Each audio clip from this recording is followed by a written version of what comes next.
Welcome back. ఇవాళ మరొక రెండు ఇష్యూస్ కూడా ప్రస్తుతం మార్కెట్లో ఉన్నాయి. మంధాన ఇండస్ట్రీస్ టెక్స్టైల్ రంగానికి సంబంధించిన కంపెనీ ఇది, అలాగే తారా హెల్త్ ఫుడ్స్, ఈ రెండు కంపెనీస్ కూడా ప్రస్తుతం మార్కెట్లో ఉన్నాయి.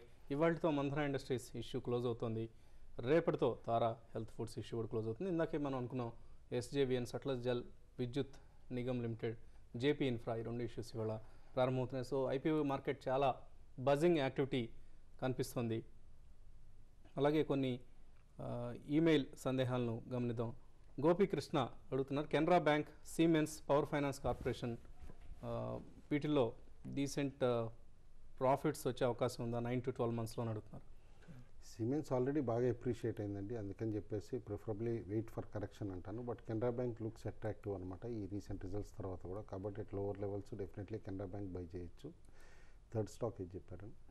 పవర్ ఫైనాన్స్ కార్పొరేషన్ డెఫినెట్లీ వాళ్ళది down stream another unit IPO కూడా వెళ్ళే స్కోప్ ఉందండి. ఎందుకంటే సబ్సిడరీది ఓవరాల్గా కంపెనీ చాలా బాగా చేస్తుంది. పిఎస్యూ ఫైనాన్సింగ్ మేజర్ అయినా అండ్ సెక్టార్కి కూడా అగ్రెసివ్గా చాలా ప్రాజెక్ట్స్ ఇంకా ఫైనాన్షియల్ క్లోజర్ ఉంది, కాబట్టి ఎవ్రీ డిక్లైన్లీ ఇట్స్ ఎ గుడ్ బెట్ అండి. అలాగే మన్నే సత్య అడుగుతున్నారు, టాటా మోటార్స్ ఇంట్రాడే వ్యూ ఎలా ఉందని అడుగుతున్నారు. సో టాటా మోటార్స్ అయితే ఈరోజు చాలా వరకు 820 అనేది చూస్తే మనకి 820 దగ్గర రావడం జరిగిందండి నిన్న. అయితే ఈరోజు మార్కెట్లో కొంచెం హై నుంచి నేను చూస్తే నేను 845 నుంచి స్టాక్ చాలా వీక్ కావడం జరిగింది. ఈరోజు కొంత స్టాక్ అయితే వీక్ ఉండే అవకాశం ఉంది. అయితే ఈ మంత్ అంతా ఈ సిరీస్ అంతా బాగా పెరగడం వల్ల స్టాక్ కొంత స్ట్రెంత్ కనపడుతుంది. కాబట్టి నేను 825 బిలో ఉంటే స్టాక్ వీక్ ఉంటుందండి. ఒకవేళ 825 అబవ్ ఉంటే మాత్రం ఈ స్టాక్ చాలా స్ట్రాంగ్ ఉంటుందండి. ఓకే అండి. రామకృష్ణ గరిమెళ్ళ అడుగుతున్నారు, జై హింద్ ప్రాజెక్ట్, సుప్రీం ఇన్ఫ్రాస్ట్రక్చర్, ఈ రెండు కరెంట్ మార్కెట్ ప్రైస్లో ఎంటర్ కావచ్చు అని అడుగుతున్నారు.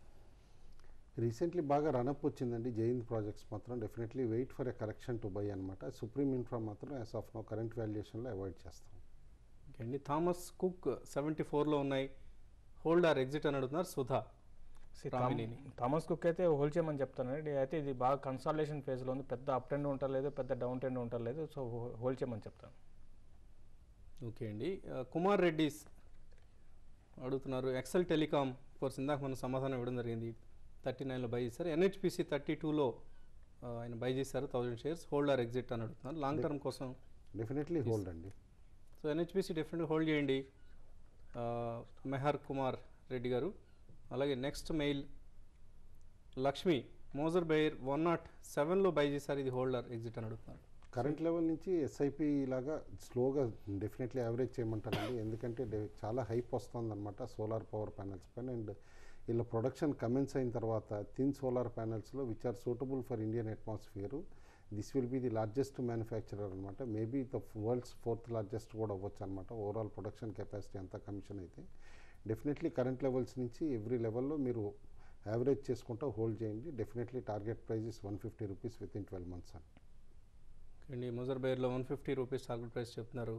శ్రీని కమ్జు అడుగుతున్నారు, ఇంత యూరోపియన్ క్రైసిస్ లాంటివి జరుగుతుంటే అక్కడి ప్రభుత్వాలు కావచ్చు, రెగ్యులేటరీ అథారిటీస్ కావచ్చు ఏం చేస్తున్నాయి, సో ఎందుకు కంట్రోల్ చేయలేకపోయారు అని అడుగుతున్నారు. గ్రీస్ క్యాటస్ట్రోఫ్ గురించి మీ కామెంట్ అడుగుతున్నారు. సింపుల్ అండ్ ఒకటి, ఇప్పుడు అక్కడ రెగ్యులేటర్స్ పనిచేయట్లేదని చెప్పేసి మనం అనలేమన్నమాట. Like even Greek stock exchange అవనండి, అన్నిట్లో కూడా షార్ట్ సెల్లింగ్ బ్యాన్ అయింది ఆల్రెడీ 3 countriesలో అక్కడ అనమాట. అండ్ ఫైనాన్షియల్ పొజిషన్ వరకు వస్తే కనుక మనం చూసాం, ఎప్పుడైతే ఈ రెసిషన్ స్టార్ట్ అయిందో అప్పటి నుంచి European union lesser than expected అనమాట ఇంట్రెస్ట్ రేట్స్ తగ్గించడం కానీ, ఆ తర్వాత అన్నిటికంటే ముందే కొంచెం స్టార్టింగ్లో హైక్ చేయడం వలన స్పెండింగ్ ఎక్కువైపోయి డెఫినెట్లీ డెఫిసిట్స్ బాగా ఎక్కువైపోయినాయి అనమాట. డెఫిసిట్ కంట్రోల్ అనేది కష్టమవుతుంది. అండ్ ఆల్రెడీ రష్యా నుంచి బయటపడిన కంట్రీలు అంత తొందరగా ఫైనాన్స్ చేయడానికి కూడా విల్లింగ్ లేవన్నమాట. Like Germany is a surplus state no, but Germany is unwilling to finance Greece కానీ స్పెయిన్ కానీ అంత ఈజీగా వాళ్ళ ఓన్ టర్మ్స్ పైన ఫైనాన్స్ చేయడానికి రెడీగా ఉన్నారు. బట్ ఓవరాల్గా చూస్తే కనుక ఆల్రెడీ యూరో 1 year లోస్కి వచ్చేసిందనమాట కరెన్సీ వైజ్. కాబట్టి యూరోపియన్ యూనియన్ అంతా కూడా వాళ్ళ ఓవరాల్ యాజ్ ఎ మార్కెట్ అనమాట క్రిటికల్ నేచర్ ఏదైతే ఉందో రియలైజ్ చేసుకుని నేను అనుకోవటం ఈ క్రైసిస్ నుంచి తొందరగానే బెయిల్అవుట్ అయిపోతాయి. And moreover overall financial picture wise contrast చూస్తూ ఉంటే అమెరికా దాదాపు వాళ్ళ బెయిల్అవుట్కి $1.5 trillion ఖర్చు పెట్టింది.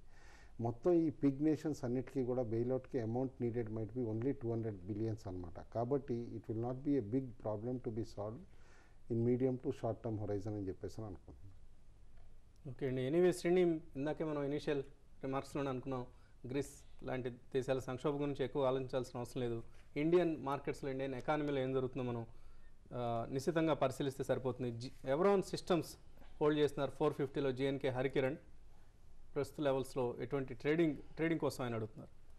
ఒకటి ఎవరైనా అయితే ప్రస్తుతం మీరు కొంత స్టాక్ అయితే వీక్గానే ఉందండి, మీరు ఒకసారి ఎగ్జిట్ తీసుకోమని చెప్తాను. అంటే మార్కెట్లో కరెక్షన్ వస్తే స్టాక్ ఇక్కడ నుంచి కొంత వీగ్గడానికి అవకాశం ఉందండి. ప్రసాద్ వివిఎన్వి సెసగోవా 440లో కాల్ ఆప్షన్ తీస్తున్నారు. అలాగే ఐసిఐసిఐ బ్యాంక్ 960 కాల్ ఆప్షన్ కూడా తీస్తున్నారు. హోల్డ్ ఆర్ సెల్ అని అడుగుతున్నారు. ఐసిఐసిఐ బ్యాంక్ 960 కాల్ ఆప్షన్ అయితే రీసెంట్గా చూస్తే 975 నుంచి ఎప్పుడైతే రిజల్ట్ వచ్చాయో అప్పటి నుంచి నాన్ స్టాప్గా స్టాక్ అయితే వీక్ ఉందండి. 935 అబోవ్ స్టాక్ కానీ సస్టైన్ కాగలిగితే మీరు కాల్ ఆప్షన్ హోల్డ్ చేయండి. ఇంకోటి నిఫ్టీ కూడా లెవెల్ చూసుకోవాలి. 50 to 50 అంటే ఈ మంత్ తీసుకున్నారా నెక్స్ట్ మంత్ తీసుకున్నారో తెలియదు కాబట్టి ఈ మంత్ అయితే ఇంకా మీకు చేయాల్సింది ఏం లేదని అయిపోయి ఉంటుంది, జీరో అయిపోతుంది. నెక్స్ట్ మంత్ అయితే మాత్రం 935 940 లెవెల్ కానీ అబోవ్ సస్టైన్ కాగలిగితే మీరు హోల్డ్ చేసుకోమని చెప్తారండి. ఓకే అండి. సునీల్ కుమార్ అడుగుతున్నారు, లాస్ట్ మెయిల్ సబ్స్క్రైబ్ చేశానని చెప్తున్నారు. ప్రాఫిట్ ఓవర్ ట్రేడ్కి థ్యాంక్ యూ వెరీ మచ్ అండి. సుజ్లాన్ 110లో బై చేశారు. వెల్స్పన్ గుజరాత్ 280లో, జీవీకే పవర్ 46లో బై చేశారు. ఇంకా చాలా పోర్ట్ఫోలియో మెన్షన్ చేశారు, బట్ ఈ 3 స్టాక్స్ సంబంధించేటువంటి సలహా ఇస్తారు. ఇప్పుడు సుజలాన్ అయితే ఈవెన్ 70 బిలో వచ్చిందండి. 62 64 దాకా వస్తే మళ్ళీ సుజలాన్ బై చేయమని చెప్తాను. ఇక్కడ బై చేసి అవరేజ్ చేసుకోమంటాను. మిగతా 2 స్టాక్స్ కూడా మీరు జీవీకే పవర్ ఒకటి హోల్డ్ చేసుకోమంటాను. ఇక్కడ నుంచి ఫర్దర్గా పెరిగే అవకాశం ఎక్కువ ఉందండి. ఓకే అండి. ఫైనల్గా ఎటువంటి ట్రేడింగ్ ఐడియాని ఇవాళ ఇవ్వబోతున్నాను. చాలా వరకు బ్యాంక్ స్టాక్స్ చాలా రెసిలియంట్గా ఉన్నాయండి. కాబట్టి నేను అనుకుంటాం ప్రిఫరబ్లీ బ్యాంక్లో లీడర్షిప్ మెయింటైన్ చేసే స్టేట్ బ్యాంక్ని బై చేయమంటాను. 20 to 30 అండ్ అబోవ్ కనుక ట్రేడ్ అవుతూ ఉంటే మార్నింగ్ సెషన్లో స్టాప్ లాస్ పెట్టుకుని ఈ స్టాక్ బై చేస్తే కనుక 15 to 30 రూపీస్ వచ్చే స్కోప్ ఈజీగా కనిపిస్తుంది. కాబట్టి by state bank of India. అలాగే ఆర్ఎన్ఆర్ఎల్ నిన్న స్టాక్ ఆఫ్ ది డేగా చెప్పుకోవచ్చు. చాలా huge volumes, 20 times to 5-day moving average volumes జరిగాయి నిన్న.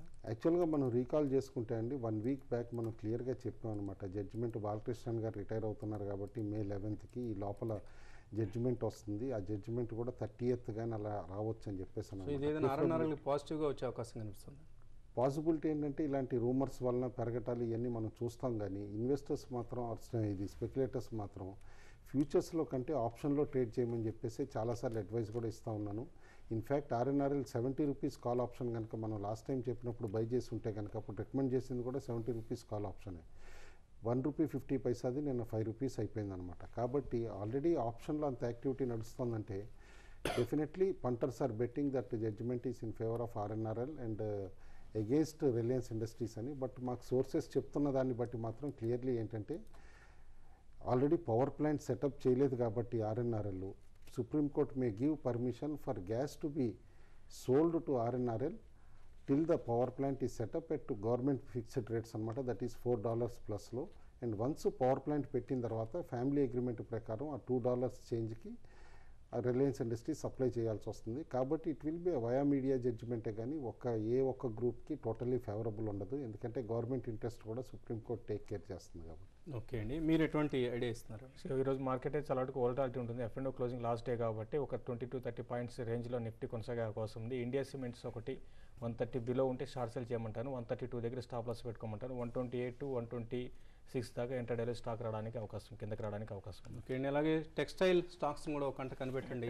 నేను కూడా మనం గమనించాం ఎస్కోమార్స్, దిగ్జామ్, వర్ధమాన్ టెక్స్టైల్స్ ఇటువంటి స్టాక్స్లో చాలా హైట్ అండ్ యాక్టివిటీ మనం గమనించాం. అమర్నాథ్ శాస్త్రి గారు తన రికమెండేషన్ పంపించారు. ఎస్బీఐని కూడా ఆయన కూడా కుటుంబరావు లాగానే ఆయన కూడా ఎస్బీఐ చెప్తున్నారు. By above 20 to 35, target 20 to 50 చెప్తున్నారు. స్టాప్ లాస్ 20 to 25గా ఇండికేట్ చేస్తున్నారు. పిఎన్బి సెల్ అరౌండ్ 10.21 అంటున్నారు. టార్గెట్ 10.11, స్టాప్ లాస్ 10.27గా చెప్తున్నారు. సుందర్ రాజా యూనియన్ బ్యాంక్లో బులిష్గా ఉన్నారు. Buy above 313 rupees, target 320, stop loss 309గా చెప్తున్నారు. ఇది ఇవాల్టి ట్రేడింగ్ రికమెండేషన్స్. మరిన్ని ట్రేడింగ్ కాల్స్ అలాగే ఇన్వెస్ట్మెంట్ రికమెండేషన్స్ కోసం tv5money.comకు సబ్స్క్రైబ్ చేయండి.